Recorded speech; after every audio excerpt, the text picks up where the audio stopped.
Em nome do Pai, do Filho e do Espírito Santo. Amém. Hoje vamos meditar na nossa terceira conferência eucarística sobre a liturgia. A liturgia, o termo liturgia, ele vem do termo grego, que significa serviço. Era um termo usado na realidade pagã para remeter àqueles serviços públicos que eram feitos no tempo da Grécia Antiga. Mas esse termo, na vida da Igreja e na obra da liturgia, naquilo que é o culto sagrado, se torna justamente isso, um serviço não público, no sentido às pessoas, mas um serviço a Deus. O serviço onde Deus nos serve dele mesmo e nós servimos a Deus através desse ato cultual. Por isso que a liturgia precisa ser algo bem entendido e bem celebrado. Porque quando nós não entendemos a liturgia e não conseguimos celebrar bem a liturgia, o que acontece é que tudo parece muito pesado, tudo vai parecer muito repetitivo, tudo vai parecer muito a mesma coisa e nós nunca conseguiremos adentrar no verdadeiro mistério que está sendo celebrado, que não é mais um mistério, mas é o mistério, que é sim a própria vida de Deus se manifestando diante de nós mesmos. Por isso que, se nós olharmos bem na Sagrada Escritura, desde aquela última meditação que nós fizemos sobre o memorial e relatamos lá no livro do Êxodo, capítulo 12, onde o próprio Deus, ele vai como que preparando a Páscoa do povo antigo, dizendo qual dia que deveria ser celebrado, qual mês, em qual lua, que seria na lua cheia, dizendo tudo aquilo que deveria ser feito, a preparação do cordeiro, dos pães, e assim tudo aquela celebração ali que era um serviço do próprio Deus ao seu povo, mas também uma celebração de correspondência do povo a Deus, porque a celebração daquela Páscoa pelo povo era sim um sinal de adesão à vontade de Deus e ao projeto de Deus para o seu povo. Nós vemos como que Deus ele vai preparando uma liturgia para que o seu povo ele também celebrasse. Assim acontece com Cristo, porque Jesus Cristo ele não vai abolir a lei antiga, aquilo que o próprio Deus realizou na antiguidade, ele vai unicamente ressignificar, como nós já também meditamos sobre essa ressignificação daquilo que é o culto sagrado. E Jesus ele vai mandar os seus discípulos para preparar essa ceia. E ele vai ali, nós vemos isso no capítulo 26 do Evangelho de São Mateus, onde ali Jesus envia os seus discípulos a uma cidade para encontrar um certo homem e dizer que iria comer a ceia na sua casa com seus discípulos. É como se Jesus já tivesse ali preparado aquele homem que receberia ele e seus discípulos em sua casa, como se Jesus já tivesse também preparado todo aquele momento. E no capítulo 22 do Evangelho de São Lucas ele vai dizer, vai relatar algo muito belo das palavras de Cristo, onde Jesus ele vai dizer, ardentemente desejei comer convosco esta ceia pascal antes de padecer. Veja, quando Jesus diz ardentemente desejei comer esta ceia convosco antes de padecer, significa o quê? Que ele já preparava aquele momento com os seus discípulos. Ele já estava preparando aquele momento de estar com os seus discípulos. Esse é o culto sagrado. Essa é a verdadeira liturgia. Essa liturgia que ela tem um ritmo, ela tem uma preparação, ela existe um ritual para ser seguido. E Jesus realiza justamente isso. Por isso que Jesus ele não muda nada daquilo que era feito, mas ele unicamente dá outro significado àquilo que foi feito. Por isso que a liturgia, precisamos entender, a liturgia ela tem um ritual. E esse ritual ele não pode ser mudado, não pode ser acrescentado nada nesse ritual, porque quando nós vamos acrescentando algo a esse ritual, infelizmente nós vamos roubando aquilo que é a essência do sacrifício do próprio Cristo. E a missa ela pode deixar de ser a missa de Cristo, a liturgia de Cristo, o ritual sagrado de Cristo, para ser a missa, ou o ritual, ou a liturgia do tal padre ou do tal outro, e assim, naturalmente, nós vamos perdendo aquilo que é o essencial daquilo que é mais sagrado na nossa vida.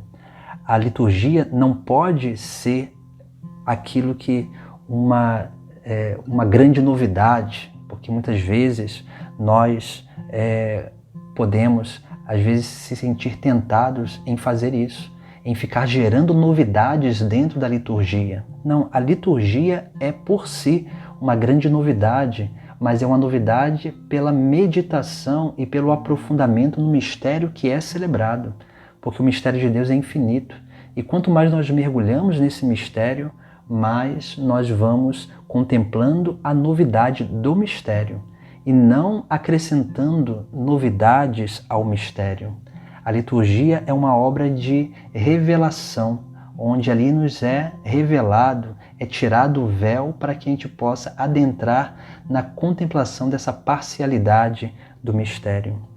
Por isso que nós não podemos ficar trazendo ou incutindo novidades dentro da liturgia, porque a liturgia é uma repetição, estritamente isso, uma repetição, não para fazer novamente, mas para, como nós meditamos da última vez, na última conferência eucarística, para atualizar.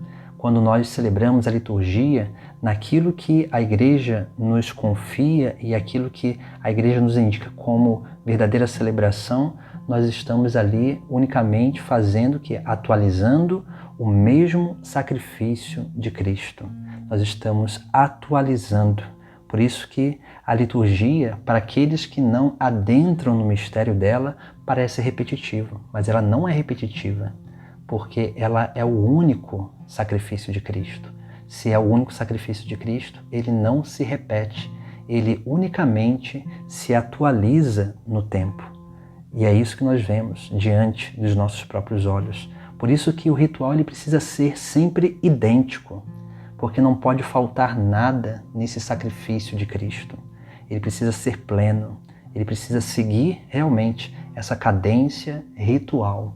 Por isso que a Igreja ela vai ali, como que confirmando esses rituais e promulgando para que dê validade àquele ritual, para que aquele ritual realmente seja o sacrifício do próprio Cristo e não seja outros sacrifícios, para que não seja outros rituais que parecem com o sacrifício de Cristo.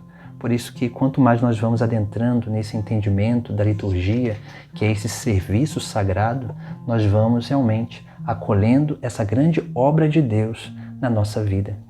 Essa obra onde Deus, através da liturgia, que é o serviço, Deus nos serve dele mesmo, da sua obra de salvação, e nós vamos também servindo a Deus através dessa grande obra, que é sim a correspondência do amor a Deus. Por isso que o catecismo, ele nos faz uma pergunta, quando vai falar sobre a liturgia, sobre a celebração dos sagrados mistérios, dos sacramentos, principalmente da Santa Missa, o catecismo ele pergunta, quem celebra a missa?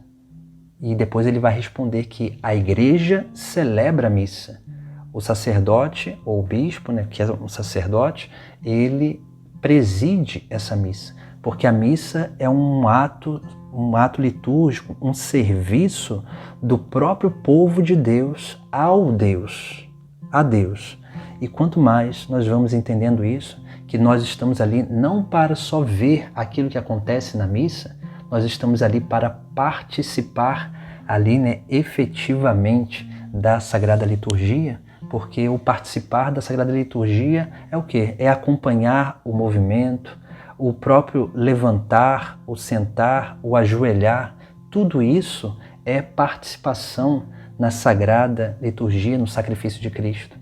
E quanto mais nós vamos colocando em prática tudo isso que a igreja nos ensina para fazer nos nossos movimentos e tudo aquilo que nos é proposto para realizar na Sagrada Liturgia, aquilo que a igreja aprova, quanto mais nós vamos realizando isso em sua plenitude, mais nós nos unimos a Cristo no seu Santo Calvário.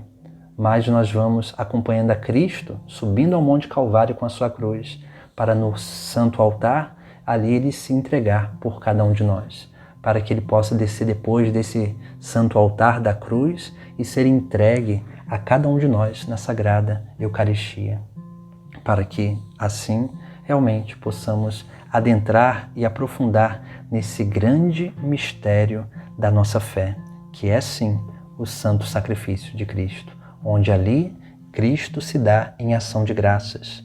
E nós, em ação de graças, realmente vamos adentrando nesse mistério e permitindo com que Deus nos conduza a esse grande mistério. Essa é a liturgia da igreja. Por isso que não podemos ficar inserindo novidades na Santa Missa.